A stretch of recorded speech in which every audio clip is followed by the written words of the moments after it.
Good morning and welcome to the Maine State Chamber of Commerce's webinar, Navigating OSHA's New Vaccine Mandate Emergency Temporary Standard. Our presenting sponsor today is Rudman Winchell, Counsels at Law, and our supporting sponsors are AARP of Maine, Central Maine Power, Eaton Peabody Attorneys at Law, MEMIC, Northern Light Health, and Delta Dental. I'm pleased to introduce to you our Executive Vice President here at the Maine State Chamber of Commerce and my friend, Peter Gore. Peter, the floor is yours. Mark, thank you. Good morning, everybody, and welcome.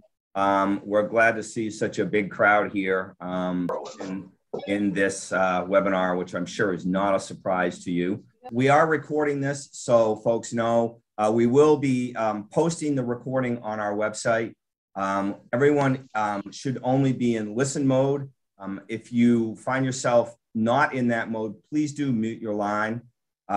We are going to use the chat function this morning for questions, and I will be monitoring and dealing with the questions that come up. What Anne-Marie and I have talked about is that we will take questions as they come rather than wait to the end. We are going to try and get through as much of this as possible. This is scheduled to go till 11, but we do have a little flexibility to go past that if it's necessary. Again, if you have questions, if there's something that comes along, please do enter it in the chat function. And with that, I'm going to introduce our presenter, Anne-Marie Storey, this morning. Anne-Marie is a well-known and well-recognized employment attorney with the firm of Rudman Winchell in Bangor. I've known Anne-Marie for a long time, and we've done a number of these webinars and presentations together. She represents employers in labor workplace disputes. She's extremely knowledgeable, and this morning she is fresh off the Volunteer of the Year Award presented to her by the Bangor Chamber of Commerce. So with that, Anne-Marie, take it away. Thank you, Peter. Well, none of that matters for what we're going to be talking about now, because this is pretty overwhelming in terms of the ETS and where we are and what it all means. And so I'm going to try to focus on where we are. I can't tell you much about where we might be going because nobody can speculate about what the Supreme Court might do with any certainty. I can just give you a brief update. I assume everybody is aware that the Supreme Court heard arguments on sometime late last week, I think it was the 7th, about the ETS and whether or not the stay that was put in place on it by the district courts should be enforced until the appellate divisions or the appellate courts have a chance to rule on it. We have not heard a ruling from the Supreme Court, although I will say I have been otherwise engaged for much of this morning, and I have not seen the news. So if it came out within the last couple hours, then that would be news to me. So we don't know. And the problem with that, of course, is that even though the original deadlines in the ETS were extended slightly, we have now passed one of those deadlines, which was January 10, to have certain things done. And we're now approaching the second deadline, which stands at February 9. And so I'm going to talk about what both of those deadlines mean in the course of our conversation today, both in terms of what hopefully you have already done if you are a covered employer, and also what you will need to be doing as of February 9. And I'm going to talk about it as though we're going to presume this is going forward.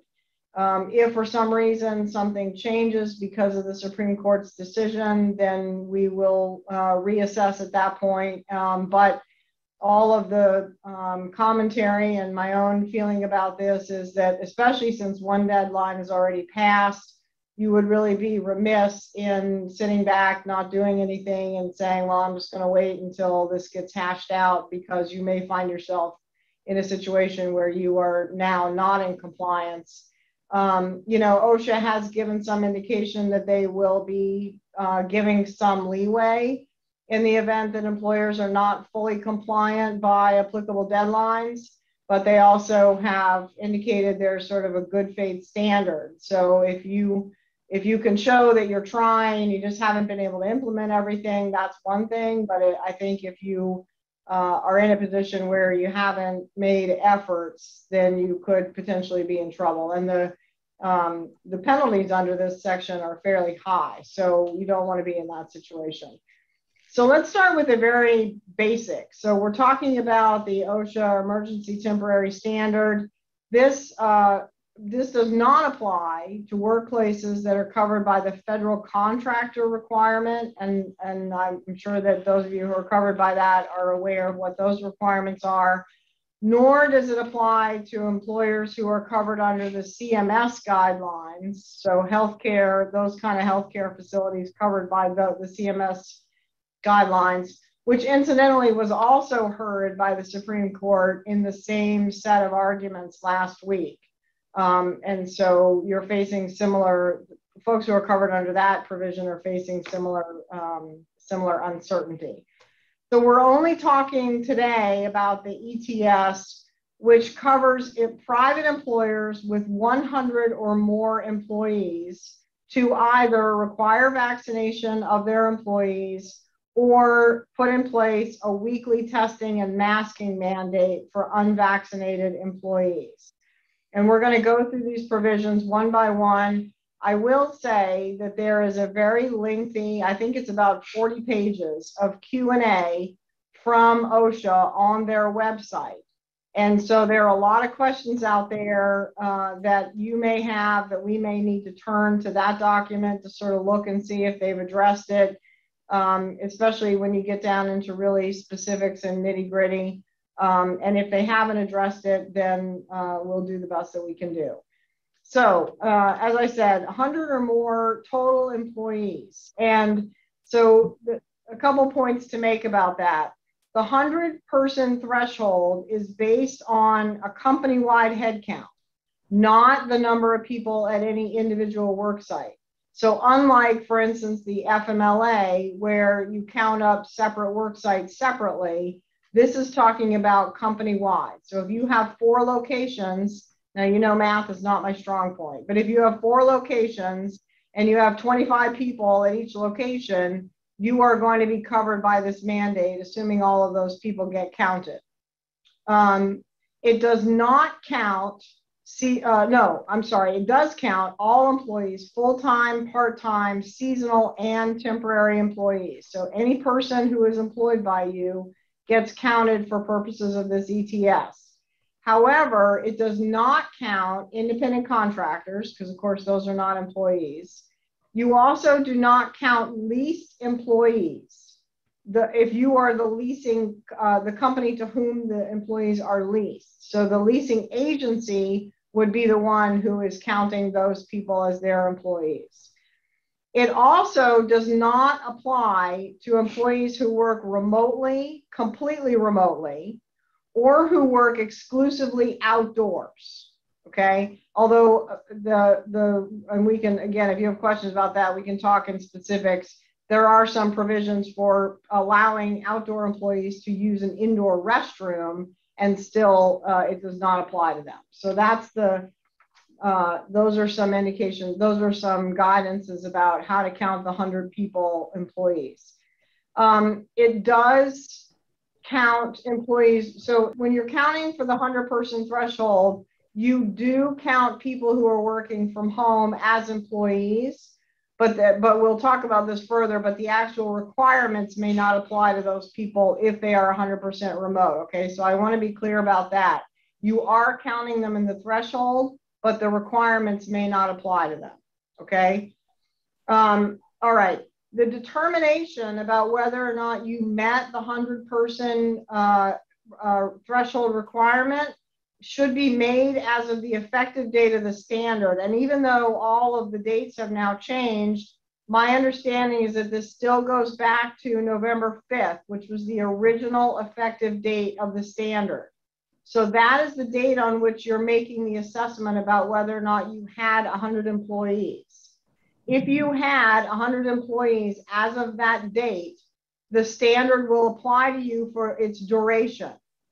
So what that means is once you come within the scope of the standard, even if you were to get rid of, let's say, 25 of your employees, and then you were under the 100-person threshold, the standard will continue to apply to you for the duration of the time it's in effect, okay? So that's an important consideration. All right, so let's talk about who, so we know the ETS applies to people with 100 or more employees, but let's talk about who it does not apply to within the scope of those individuals. So employees who do not report to a workplace where other individuals are present are, again, the standard would apply to the employer employing them if they were over 100, but not to those individual people. Likewise, people who work exclusively from home or people who work exclusively outdoors with a few very limited exceptions, okay? So once you determine whether or not you're covered, assuming that you are, you have to make a determination, and presumably by this point, you have already made that determination about whether or not you will mandate vaccination or whether you will not, okay? You can choose whether to implement, of course, the vaccination only mandate, but keep in mind, and this is confusing because a lot of these mandates have different rules, this mandate does have the exception for people who have a medical or religious accommodation or exemption, and we can talk about that. Some of the other standards do not recognize both of those exemptions, but this standard does. So you have to keep in mind the possible need to do that. If you choose not to mandate vaccinations, then you go with the testing and the face covering alternative, and we will talk in detail about what that means. So let's start with vaccination status. If you are going, or if you have already chosen, hopefully you've already made this decision, that you are going to require vaccination, there are very particular things that you are going to need from your employees. And the first thing is an acceptable proof of vaccination. OSHA lists on its website and in the information about the ETS what acceptable documents are for proof of vaccination. And of course, those include any record of an immunization from a healthcare provider or a pharmacy, or the formal US COVID vaccination record card. They also mention, a little bit to my surprise, a copy of medical records documenting the vaccination. And I do want to caution here, and I know many of you have heard me say this many times, ordinarily you do not want medical records from an employee. This specifically says that that's an acceptable proof of vaccination. So if you are accepting those as proof, make sure that it isn't, you know, a lengthy printout of all the treatment the employee has had from their PCP for the last however many years. All you want from that doctor is proof of the vaccination, not anything about everybody, the rest of their medical problems. Copies of immunization records from public health, state or tribal immunization information system, or pretty much any other official documentation that contains the necessary information. And again, you can get this list from the OSHA website. Marie, yes. We've had our first question. Do we need proof of vaccination if someone has already had COVID? So that's an interesting question. And I actually remember seeing that in the frequently asked questions from OSHA, because there is a difference in that. And let me just, I can either look that up now or we can come back to it perhaps at the end. Let me see. Yeah, if you can find it readily, otherwise we can come back to it.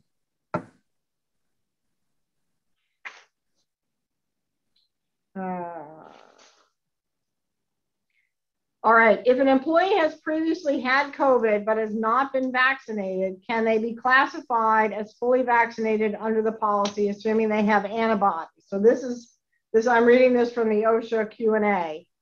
It says the ETS does not offer any exemptions to vaccination requirements based on natural immunity or the presence of antibodies from a previous infection. Fully vaccinated means a person's status 2 weeks after completing primary vaccination, blah, blah, blah. And it goes on to say, An employee who does not meet this definition is not considered fully vaccinated, regardless if they have previously tested positive for COVID. Therefore, that employee must be treated as unvaccinated and either receive a vaccination or undergo weekly COVID testing and wear a face covering. So there's a very specific answer to that directly from OSHA. Okay. The ETS does specifically not require an employer to monitor proof of vaccination for fraud. But of course, if there's reason to think that there might be a fraudulent immunization card or something, I think you would probably have to act on that. I mean, if it looks like the name was whited out or, you know, whatever, I think you probably would have to follow up on that. You do, excuse me, you do have to keep proof of, or a copy, a physical or digital copy of whatever documentation is submitted by the employee. So this is a little bit different than what we've been talking about before, because before the ETS, you know, a lot of times we were saying, you don't need to keep the actual documentation as long as you have seen and verified it. Now you do. Now, what I've been telling employers is my view is similar to the way that I have long suggested you keep I-9s, so that you have one binder where they're all located. In the event that the IRS comes in and says, let me see all your I-9s, you can just hand it over and there they all are. I think it might be a good idea to keep the same kind of thing with vaccination, proof of vaccination from all employees. But you've got to keep in mind that this is, under the ETS, this is confidential medical information. So it is not to be shared with any person who doesn't have an absolute need to know it. So it's not like you can just keep the binder in your HR office on your desk or somewhere else. All of this has to be kept in a very confidential and secure manner. It does address the situation if the employee has lost their proof of card. They have to follow up with the provider to get a replacement. If they cannot get the replacement, the guidelines go through a lot of steps that you can do to attest to or to have them attest to their vaccination status. I won't go through all those steps because it may never happen, but if that were to happen, you can go onto the OSHA site and find out what to do. We have another question, and it's something that you and I discussed before we started this morning, and it is, does fully vaccinated also mean that it includes the booster? Yeah, so my understanding at this point is that the CDC has not redefined fully vaccinated to include the booster. And that means that under the ETS, having the booster is not something that you would be required to give the paid time off for. However, if the CDC were to change that designation and include the booster as a part of the definition of being fully vaccinated, I think it would follow that the provisions about paying for the shots and the time off to be sick from them would also be covered. But as of right now, my understanding, and if anybody out there knows differently, please let us know that, is that the CDC has not included the booster, and it is not in the ETS right now as being required as part of being fully vaccinated. And how should employers react when an employee refuses to provide proof? Well, they don't have any choice. I mean, if that's the mandate that you give, then you're back in the situation that we've discussed, you know, long before now about what happens when you tell somebody to be vaccinated and they refuse. If they are, I mean, I'm assuming that this isn't a situation where they're claiming one of the exemptions. And if it's just a person who says, I'm either not going to be vaccinated or I'm not going to give you proof that I'm vaccinated, then you can't meet your requirement, and therefore you're going to have to deal with them on a disciplinary basis and potentially terminate if you have the vaccine mandate. Otherwise, I mean, if you've done, you know, if you're an employer who's done a hybrid and you're requiring vaccinations for some and testing for others, then I guess that, you know, it would depend on what category they fall in. But otherwise, you're required to have that proof. There's no wiggle room under the ETS unless there's an exemption. Okay, and so again, I want to mention the fact of the two exemptions, the medical and the religious, because I know especially the religious exemption has been causing quite a lot of angst for a lot of employers that I work with, because Unlike, I mean, a medical exemption from the vaccination requirement is not really that much different in terms of implementing it and implementing accommodations than it is with many other requests for disability and reasonable accommodation. But the religious exemption seems to be causing much more angst, and I think that's because more people are turning to it in my very cynical view, in a way to get out of doing a vaccine they may not want to do, and because there is no specific level of proof that you can request. Unlike a medical exemption, where you can require that a medical professional certify the fact of a disability, you can't do that with a religious exemption. And in fact, the encouragement is that you don't ask for proof, because oftentimes there is no proof of a person's religion. And so you're really focused on whether or not you can provide an accommodation. But then, of course, there are questions raised about whether or not the request is credible. There is some commentary about how to deal with that. If you find, there are some reasons to deny a religious accommodation request, I think are few and far between, and I think employers have to be very careful about this. But for instance, if you were in a situation where an employee requested a religious exemption from a mandatory vaccination policy, but their prior conduct has been inconsistent. So let's say 6 months before, they took advantage of a flu shot clinic you had in the workplace and actually had that shot, and now are saying they have an exemption to the vaccination, that might be a reason to question. But otherwise, I think you're really going to be faced with sort of how to deal with an accommodation. So we have a question. Does the religious exemption include refusal to test? Yeah, well, I mean, technically, yes. There's nothing that says that the exemption doesn't apply to the testing requirement, and so you're going to have to apply the same sort of accommodation. And it's a little unclear to me how you would, if somebody, if they're refusing to be vaccinated and then also refusing to be tested, then I think you may be in a situation where there may not be a way to accommodate that, because now you're going to violate the ETS regardless of which prong you follow. One exception to that might be, for instance, what if you had that person work remotely? Because as I said in the beginning, even though those people are counted toward the 100-person threshold, not all the requirements of the ETS would apply to them if they're not around any other people.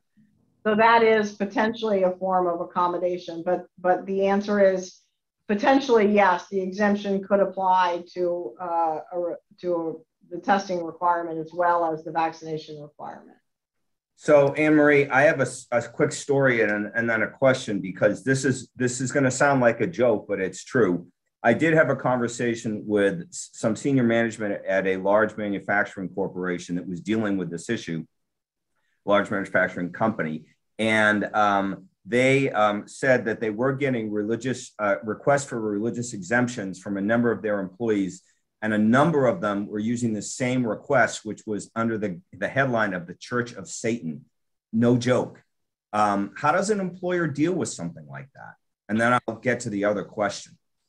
Yeah, I always sort of like these questions because from an intellectual perspective, the religious exemption requirement is fascinating, because but yeah, equally as frustrating to an employer, because as I said, you have very little leeway to say that's ridiculous, or that's not a religion, or I don't believe this, or that doesn't make any sense to me. And so you're not really in a position to be able to judge, even if the professed religion that you just named sounds ridiculous, or that it couldn't possibly be a thing.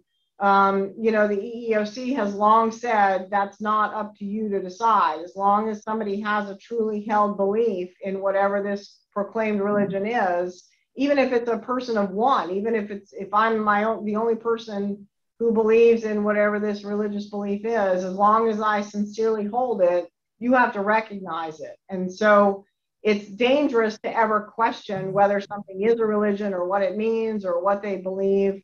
And it's very clear from the EEOC that they want you focused on, okay, so let's assume I accept this. How do I deal with accommodating it? But keep in mind that the accommodation provision under the religious request is a lower standard than under a request for a disability accommodation. And it's called a de minimis standard because it means that if an employer can show even the most minimal undue hardship to them in allowing the accommodation, then they have a reason to deny it. And so in a lot of these situations, if somebody refuses both the vaccine and to be tested, there may not be any way to accommodate them, except perhaps remote if that would work, but you still have to go through those steps and you still have to make the attempt. So here's our attendee question. Doctors are extremely hesitant to give medical exemptions as they are encouraged not to. Some doctors have been threatened with the loss of license if they provide exemptions. What rights does an employee have if there are true medical concerns, but the doctor won't provide what's needed? We're getting a little bit out of the purview of employment because that sounds like it's a problem between the employee and the physician. From an employer's perspective, you are entitled to documentation of whatever the medical problem is that requires the accommodation. So if an employee says to you, I have whatever, hypertension, and I can't have a vaccination, you're allowed to say to that person, I need documentation from your physician. If the employee, for some reason, can't get that documentation, then, you know, at least from an employer's perspective, your obligation to accommodate is questionable because the employee is required to provide that to you. So that sounds like it's more of an issue between the employee and the physician. I mean, the employee could always ask for their medical records from a doctor that show the diagnosis, even if the doctor won't write a letter or something saying this is what you have. But, you know, as I said in the beginning, that's problematic from an employer because you don't want somebody to hand you a bunch of medical records and say, here, look at all the things I have. So all you want is some sort of almost like an FMLA form, you know, like a certification of a medical health, serious health condition. So can an employer, this is the same question, can an employer be held liable for discrimination if they fire an employee who refuses to comply with the mandate? Well, you know, I'm a lawyer. I'm not going to tell you yes or no. I'm not dumb. My answer is there are certainly situations where you may be in a position of firing somebody for refusing to comply with the mandate. But because there are so many possibilities for each fact pattern, I without being flippant, I just can't say for sure, you know, yes or no to any without knowing all the facts. But it's fair to say there's risk there. Yeah. Yeah, there's always risk. Yeah, absolutely. No question. Right. Okay. Because, no question. All right. So let's go back to so if you were an employer who did decide to require vaccination, there are several things that you need to know about how that works. The first is that you are required to give paid time off to the employee to receive the vaccination if they do it during normal work hours. And that time off includes, and this is directly from the ETS, time spent scheduling the vaccine appointment, completing the paperwork, receiving the vaccine, and traveling to and from the vaccination site.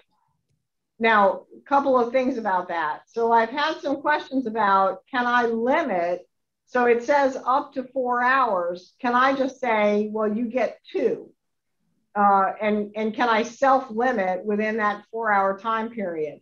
I don't think you can. I think that's risky because the ETS doesn't say you, employer, can pick any amount of time up to 4 hours, but that's the cap.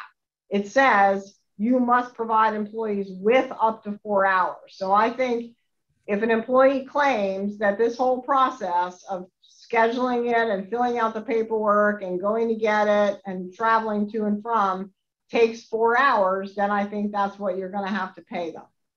And that's for each shot, by the way. So of the 2 shots. Now, again, not right now with the booster, as far as we know, it's not currently currently included. If the employee chooses to have the vaccination on non-work hours, though, the ETS says that the paid time does not apply. So that's an important distinction. And again, booster shots not included right now. In addition to the paid time to have the vaccinations, you also are required to provide what they call a reasonable amount of paid sick leave to recover from the side effects from either vaccination shot. Now, the difference between these two forms of paid time is that the time spent in getting the vaccination cannot be offset against any time the employee has. So if an employee has accrued sick time, you can't say you have to use your accrued sick time toward the time you spent getting the vaccination. However, you can require the employee to use time that they have accrued, sick time specifically, toward whatever the time is they say they need to recover from the vaccination shot. So that's an important distinction. So now, can you require an employee to get the shot outside of work hours? Well, you know, that's a good question. And the ETS does not specifically say that. It doesn't say you can, and it doesn't say you can't. The only thing it says is that if it's during work time, you pay, and if it's outside of work time, you don't pay. So one might presume you could encourage people to have it outside of work time, but if you're the one requiring the vaccination and the person says, I could only get it done during this period of time, then you're going to pay. And I think OSHA would take I think they would frown on an employer who required a vaccination, but then said, you have to do it on your own time when you may have childcare problems or scheduling problems. I don't think that's going to go over very well. So I would be hesitant to have any kind of, certainly any kind of requirement that people do it outside of work hours. Okay, so talking about the reasonable time off for effects of the vaccination, it does not define what a reasonable time is. It does say here, let me just see, because I thought it gave us some indication of what. Oh yeah, it says you can set a cap on the amount of paid sick leave available to recover from any side effects, but the cap must be reasonable. It states that a period of 2 days of paid sick leave is presumptively reasonable for each. I mean, that you wouldn't be able to limit that to both shots. That would be for either shot to recover. So there's a couple of more questions.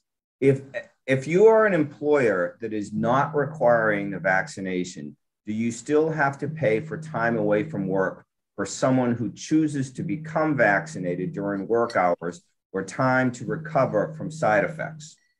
All right, I'm going to separate those two because the answer for becoming vaccinated, the answer is no. If you're not mandating vaccination, you do not have to pay for someone to go be vaccinated during work hours. The reason that I'm separating them out in terms of side effects is because there might be generally you're not required to pay for side effects either as contemplated by the ETS if you're not requiring the vaccination. But I want to put a caveat to that because you may have an employee who's covered by some other leave time for the sick time away. So if they have side effects and they're ill from them, even though you don't have to pay them for that time, they may be entitled to their earned paid leave, right? So don't forget about that. Or if the side effects are bad enough, it's possible that even the FMLA would apply. So I don't want to just discount it completely and say you're off the hook entirely for side effects if you don't require vaccination, but it's not the same as the requirement under the ETS that you pay for that. Is the paid time only for employers that are requiring a vaccinated versus the employers who are not requiring? Yes. So that's the same. If you are not requiring vaccination, then you don't have to pay for the time for someone to go be vaccinated. Unless, of course, there's some sort of collective bargaining agreement or some other arrangement that would make that requirement. Okay, now on the one thing I did want to also point out is that so on the flip side, if you are not requiring the vaccination and you are doing the testing instead, the ETS does not say that you are required to pay either for the test itself or for the time for the person to go be tested. So that's a huge difference. And the reason that speculation that I've heard is that the reason for the difference is because obviously OSHA wants to encourage vaccination and as opposed to non-vaccination. So, so in terms of, well, let me go back to the vaccination. One thing we don't know is whether or not the paid time for someone to go be vaccinated is counted toward overtime. And then that's not answered in the ETS. The speculation is that it would not be counted toward overtime. So if the employee went in the middle of the day and took, let's say, 3 hours to go be vaccinated and worked an additional 3 hours that day to make up for that time, now they're being paid more than they would normally have gotten that day. But the speculation is the 3 hours spent for the vaccination would not be counted toward overtime at the end of that week. Okay, but the ETS does not specify that. I've got a couple more questions, if we can. Now I have three. If the employer does not require the vaccination, but the employee has sick time available, they are free to use that time for vaccine reaction, correct? Yes, that would be up to the employer. Well, if they have earned paid leave time, they would be able to take that no matter what, because that's their time and they're entitled to it. And that would cover sick time. Or otherwise, if you have a regular sick time policy, as long as it applies to what their condition is, yes, I think you should permit somebody to take that time. Can the company pay for those recovering from COVID, tested positive and fully vaccinated up to 40 hours time, but not pay those recovering from COVID if not fully vaccinated? Say that again. So can the company, if you get COVID, but you are fully vaccinated, can the company pay you up to 40 hours, but not pay those who are recovering from COVID if but chose not to be fully vaccinated? So you pay those who were vaccinated and got COVID, you don't pay those who weren't vaccinated and got COVID. So my concern with a policy like that is how you apply it consistently and in a non-discriminatory manner. Because if you had somebody who was not vaccinated due to one of the exemptions, then you're now treating that person more negatively than somebody who was vaccinated without an exemption, and then you're going to get a discrimination claim. So I would be careful about that kind of policy. I think you've answered this question, but it bears repeating. If an employee has a religious exemption, do they need to be paid while being tested? Can you ask they pay for the required testing? I think the answer, I think you just said that, yes. Well, if an employee has a religious exemption, yeah. Vaccination, is that what they mean? Yeah, if they have a religious exemption, if they've been granted a religious exemption to not be vaccinated, I think the question is, do they need to be paid while they're off being tested? Can you ask they pay for the required testing? No, I don't think so. I don't think that having a religious exemption entitles them to a higher benefit than anybody else gets. So if you don't pay any other employees to be tested, then I don't think you have to pay a person with a religious exemption to be tested either. I have a question that says from an individual who said that they were on a video conference last week where they said, we were waiting on the main DOL to provide guidance on whether the employer had to pay for testing due to the previous law that was in place. Apparently, New Hampshire is requiring employers to pay for tests due to previous laws? Yeah, I haven't seen anything from the DOL to update any of the guidances to say that, but it's entirely possible that we will see something from them. It may also be that they're waiting to find out what the Supreme Court is going to do before issuing further regulations. So here's something that you and I again talked about earlier.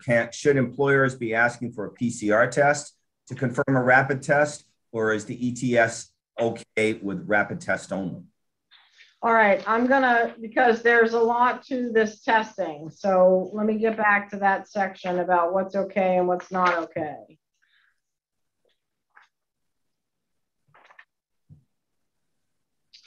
All right.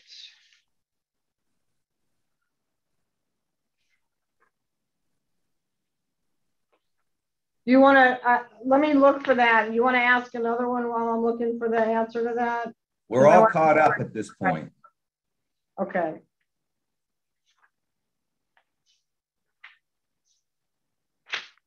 There were very specific requirements about the testing, and I want to make sure, because there's things that you can accept and things that you cannot accept. So we do now have a question.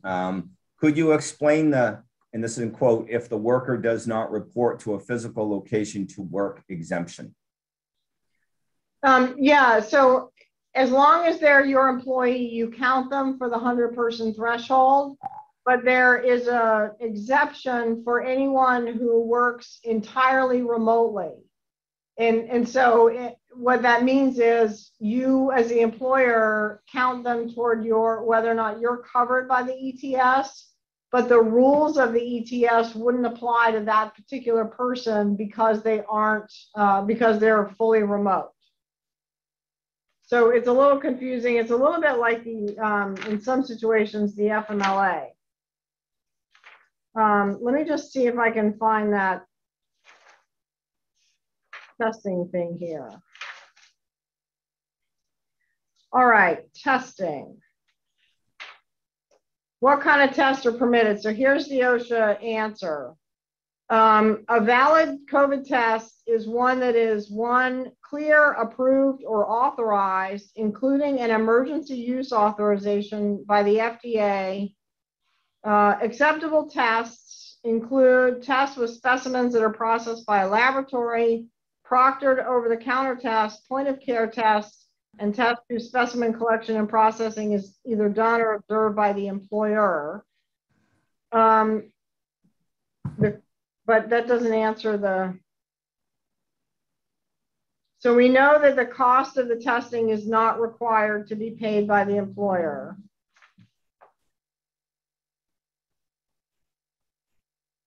If a business... Sorry, go ahead. If a business wants to provide testing for its employees, where can the test be obtained? And by your last remark, somebody's just said, so the home tests are not valid, or are they valid? Well, no, that's what I'm not saying that. That's what I'm trying to find the answer in the OSHA ETS, because I want to be sure we get that correct. Hang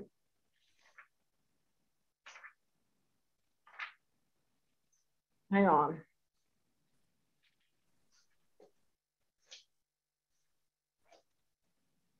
All right, testing here.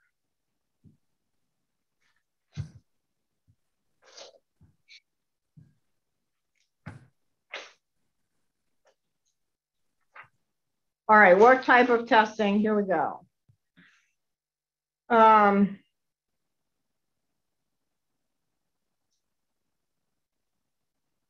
All right, so tests that are processed by a laboratory, including home or on-site collected specimens, which are processed either individually or as pooled, are okay. Proctored over-the-counter tests are okay. Point-of-care tests are okay, and tests where specimen collection and processing is either done or observed by an employer.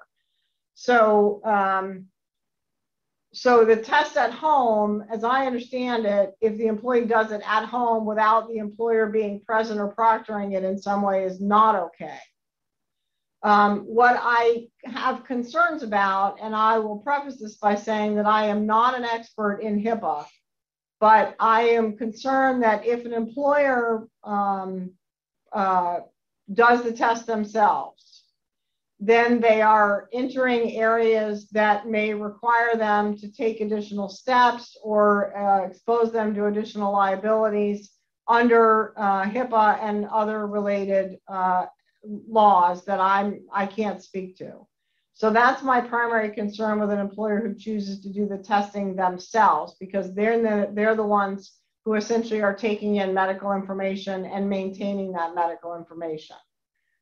So that's my concern about that. Is there a difference between a home test and a rapid test? See, we're getting into some specifics about the standard that I'm not familiar with. I would suggest that everybody could go to the OSHA regulations and look at section 6, which talks about in many, many, many pages of detail about what tests are okay and which tests aren't, because it doesn't make any sense for me to just sort of read it all out to you. I would say, Anne-Marie, in my conversations I've had with the U.S. Chamber folks, just doing a test at home by yourself as an employee, I don't think is going to pass muster. It has I think right. It has to have some kind of oversight, whether it's in with your say a nurse's staff at the place of employment or somewhere at the end. But they're going to have to be proctored by somebody. It's not enough for somebody to get a Binax test, take it at home, and say I'm negative. Right, I think that's true. But I do think there might be an exception recognized if the employee were to do it remotely, but by video, and so the employer was observing it, but I'm not certain that that's true. On that issue of remote, I did get a question on remote workers again. By fully remote, would that mean they never come into the office? Or if they could possibly come in, would that mean they aren't fully remote? Well, the definite, there's not much more definition than what I've said in the ETS. And so it sounds like if somebody comes in on any kind of regular basis, weekly to pick up paperwork or whatever, then they would not be considered completely remote. And that makes sense, because if they're in the office, then they, arguably could expose other people or be exposed themselves. So without further guidance from the ETS, I would say that means somebody who never comes into the office.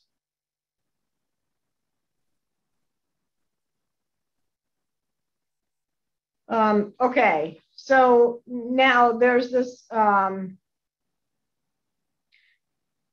addition to the testing, of course, there's the masking provision of the policy, and you have to do both.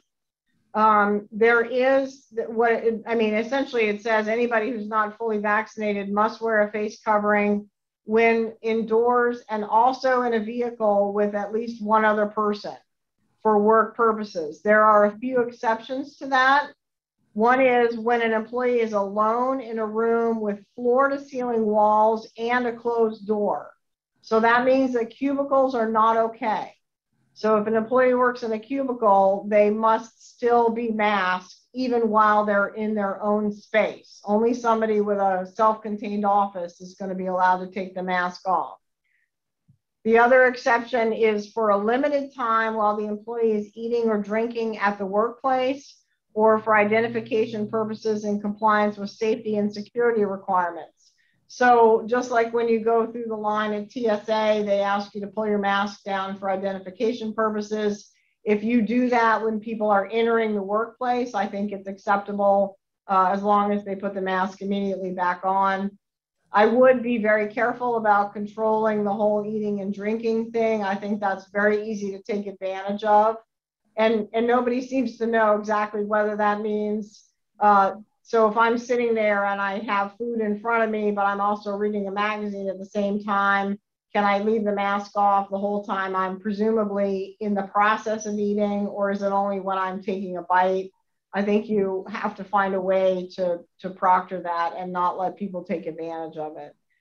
And then the last, well, there are two more exceptions. One is when the employee is wearing a respirator or a face mask. And the last one is if the employer can show that face coverings are not feasible or create a greater hazard. And again, that would be up to your judgment, and you would ultimately just have to explain to OSHA why that was. Okay. We have three more questions on the issue now, 4 on testing. Does the employee have to stay home pending results? Well, they have to provide the actual negative test result. So if they can't hand the employer the negative result, then I don't think they can be in the workplace.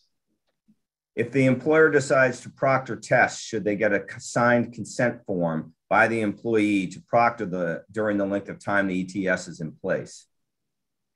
I would say yes, just because that could be considered a medical. I mean, again, it worries me when employers get involved in anything medical. So if you're going to be doing that, I would say yes. And probably a blanket authorization to take, for the duration of the whole thing would be okay. I mean, fortunately, they're not that invasive, but still. For those that are vaccinated and claimed a religious exemption, can we require additional precautions for them based on their job title?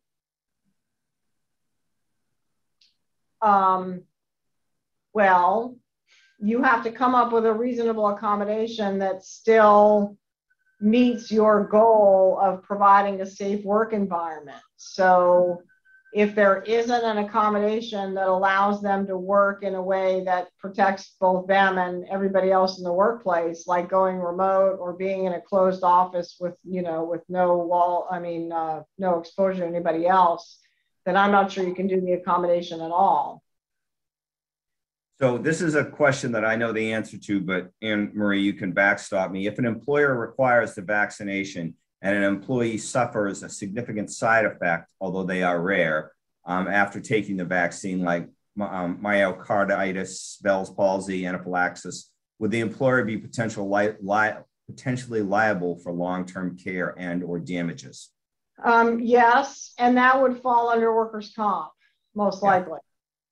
As a matter of fact, I can build on that. I was at a workers' comp summit in the fall, and the board specifically said that a side effect associated with the vaccine at the employer's direction would very probably result in a successful workers' compensation claim. The board would and that's actually no different than they've long acknowledged that if you require a flu vaccination or hepatitis or anything else because of your workplace and they have a reaction to it, that would be covered. And I don't think this is going to be any different.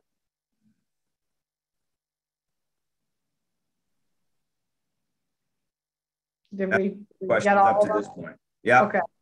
All right. So the other thing that as you covered employers should already have in place is employee communications. And these are important. These are very specific requirements in the ETS about what you need to communicate to people and what your policy needs to say. If you haven't read portions of the ETS about that, I would strongly encourage you to do that because there's a whole list. And OSHA does provide a few poster type handouts that you can use to cover some of these requirements, but not all of them. So you want to be sure you're handing out. Some of those printouts are fairly lengthy. So you want to be sure that your policy includes everything that it's supposed to include. And that includes not only whether or not you require the vaccination and the exclusions from it, but also how you're going to determine vaccination status, because you have to have that listing as well. You're now required to have an entire listing of your employees and their status, in addition to keeping copies of the documentation, how the information is going to be collected, what the paid sick and leave time policies are for vaccination purposes, how the test will be done, how you're going to get that information from them, but also things like non-discrimination and non-retaliation provisions. And those are covered on one of the, excuse me, OSHA, the written OSHA handouts that you can get from their site. So I would encourage you to go and look at those.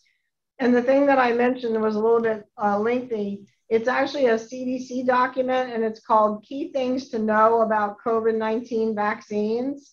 And that's something that you have to hand out. And again, you can get that from the OSHA and or the CDC website.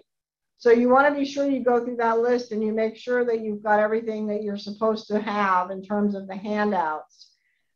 You also have to establish reporting and record keeping procedures, because in the event that there is a positive result, you're now required to do certain things. In addition to keeping the documentation of the vaccination status, and then also documentation of the actual vaccination. You have to keep those records available in the event that OSHA or the CDC were to come in and ask to see them, which is why I mentioned keeping the documentation all in one place, in addition to the listing of all your employees with their vaccination status. You can keep all that digitally as well, but I think the ability to hand them a binder with all the information as opposed to having to go through a computer and print everything out is probably a better process. And then finally, there's a whole procedure for what to do if somebody tests positive. Employees are required to notify you, of course, promptly of a positive test and must immediately be removed from the workplace. That's also something that needs to be in the policy that's required under the ETS. You have to report a COVID fatality to OSHA within 8 hours of learning about it, or a work-related hospitalization within 24 hours. That's also something that needs to be in there. And then they specify that an employee who tests positive cannot return to the workplace until they meet the CDC's criteria for release. So that's also sort of a moving target now, because we know, and Peter, you and I talked about this very briefly in the beginning, we now have those changes in some of the guidelines for isolation from the CDC. So employers are going to have to stay, updated on what those are and what the requirements are for before somebody can return to the office. Now, the ETS, just to sort of close this out, and then we can see if there's any final questions. The ETS does not require employers to conduct contact tracing. Okay, that's not specific under the ETS. So that's a sort of a change in what we might have expected. It also says that unvaccinated employees who come into close contact with a COVID positive individual do not necessarily need to be removed from the workplace, which is also odd. So that's a very fast run through of the major provisions of the ETS. And again, this is very much a moving target. We don't know what's going to happen day to day. All of these things were already supposed to be in place as of January 10, except for your process for testing. And the deadline for that is February 9. Oh, you're muted. Yeah, sorry. I do have a couple of final questions. And I'll do the one that I think is the most important. For clarification, if weekly testing is required for non-vaxxed employees and the results take 24 to 48 hours in some cases, and the employee cannot return to work without a negative test, this would mean the employee could potentially miss 1 to 2 days of work per week. Is the ETS saying the employer is not responsible to give paid time off for testing, but only for time surrounding vacation? So how is the employee compensated for doing what their employer is mandating? Well, it specifically says that if an employee who's not fully vaccinated does not provide the result of a negative test, the employer must keep the employee removed from the workplace until the employee provides one. So this is a problem, and they've acknowledged that this is a problem in terms of availability of tests. Because, a couple of weeks ago, we were in that situation where you couldn't get a test. You couldn't buy one over the counter at all, or get an appointment for one. So the ETS does not answer what you're supposed to do in the event there's a delay between the end of the 7 days when they're supposed to produce the negative test and when they're actually able to get it. That's the statement from the ETS. You must keep the employee removed from the workplace. There's nothing that says you have to pay them while they are removed from the workplace. So I would say if the employee, certainly if they have leave time available, you would allow them to use whatever that leave time is. But if they don't have leave, I mean, you can't fire them for being out because there wouldn't be a basis for that. They would have to be in an unpaid leave status. But that's something that's a practicality that's not addressed in the ETS. Well, and to something that you said earlier, again, the function of this ETS is to get people vaccinated. Yeah. And this may well be, sort of a stick approach rather than the carrot to get people to get their jab. I have a couple of other questions. After January 10th, once an employer reaches the 100 employee threshold, how long does the employer have to comply with the ETS?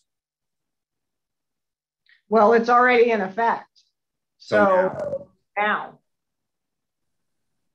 How long is a negative valid test for / how often must they provide the negative test? I believe it's weekly, is it not? It's the 7 days. And there are rules about what happens if somebody wasn't in the workplace for all of those 7 days. So what it says is an employee who reports at least once every 7 days to a workplace where other people are working must be tested at least once every 7 days. The employee must provide documentation of the most recent test to the employer no later than the 7th day following the date on which the employee provided the last test result. Can you hold someone out that is a close contact until the person is waiting for their test? I don't think there would be any reason to, I guess what I would do is go back and make sure about what the current state and federal CDC rules are on close contacts, because I think it might depend on whether or not the person to whom they're exposed was vaccinated or they're vaccinated. I mean, I think it might depend. But if you were in a situation where, let's say you had a non-vaccinated person who notified you of a positive test, I still think you have a responsibility toward close contacts to inform them of that situation. And I do think there are provisions about keeping close contacts isolated or quarantined until they produce a negative test or gone through that isolation period. Again, now we're getting a number of different questions. If an unvaccinated person gets COVID and returns to work COVID recovered, do they have to begin testing immediately? Their concern, the questioner's concern is antibodies will trigger a positive test in a recovered person, sometimes for a number of weeks. So what's the situation in this case? Yeah, I don't know the specific answer to that. I know that's an issue, and I don't actually know if the ETS specifically addresses that situation. We can certainly look that up to see. Based on your last comment, do we only have to test those that are coming into the office in a given week? So in this person's example, if we have 200 employees and only 40 come to the office, is that our testing base? Well, let's look at the language again. Any employee who reports at least once every 7 days to a workplace where other people are present must be tested at least once every 7 days. And then it goes on to say, if an unvaccinated employee does not report during a period of 7 or more days to a workplace where other workers are present, the employee must be tested within 7 days prior to returning and provide the test result to the employer upon returning to the workplace. Here's blood, right? There you go. Yeah. Right now, I believe this is our last question, and we'll probably wrap up. Can you confirm there is a 6-month time limit on an ETS? And did the clock start on November 5th? Or did it reset given the stays? Yeah, generally the answer is an emergency temporary standard is only in effect for a 6-month period. And so under normal circumstances, I would say, yes, that started as of November 5th. And so it will run out in 6 months unless OSHA takes steps in the meantime to make it long-term or permanent. But because of all the different dates here and the restarts and and all the stuff that's going on with the stays and the I can't say with any certainty what that date is anymore from which that 6 months is going to run. So while ordinarily I would say yes, 6 months from November 5th, I don't know that that's actually the case anymore. So Cheryl Russell has put something in the chat for everybody, and it's a good reminder. She says, check the main CDC website. There is an algorithm for testing due to exposure versus illness, which may provide some guidance for folks on this call. Good. Thanks, Cheryl. I think that's going to do it for us this morning. It's a lot. It is a lot. And unfortunately, it could all change any day now. I do want to thank everybody for joining us this morning. I want to reiterate and re-thank our sponsors, our presenting sponsor, Rudman Winchell, and our supporting sponsors, AARP Maine, Central Maine Power, Eaton Peabody Memic, Northern Light Health, and Delta Dental. I really appreciate all the good questions. Also, please remember that this will be up on our website for people to watch again and listen to. It probably will be up, I would say, Mark's on this call, but I would say, I don't know if it'll be this afternoon, but probably by tomorrow, but I don't want to commit him to something that won't work. But at any rate, keep an eye out. We will send an email out to everyone when it's ready to view. In the meantime, thank you for joining us this morning. Stay tuned. We will have additional webinars for you. And if something happens and we need to update our guidance, look for something, and please stay safe. Thank you, everybody. And thank you, Anne-Marie. Thank you.